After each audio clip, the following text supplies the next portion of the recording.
Good morning. गावावरून आल्यावर पाहिलं तर या झाडाला इतके पेरू लागलेले आणि त्यात हे पिंक पेरू आहेत. जे ओनर आहेत त्यांनी ऑलरेडी मोठी मोठी झाडं लावून ठेवली होती. त्यातलं हे एक पेरूचं होतं. त्या लावून गेल्या आणि फळं आम्हाला मिळतायत. वाव.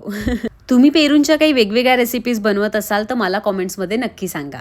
आणि स्वरूपला पण खूप मजा आली असे फ्रेश फ्रेश पेरू तोडण्यामध्ये. गावाला असताना आम्ही हळद काढलेली, त्यातली अर्धी हळद आम्ही पुण्यात आणलीये आणि अशी सुकवायला ठेवलीये, कारण त्याची नंतर पावडर बनवायला.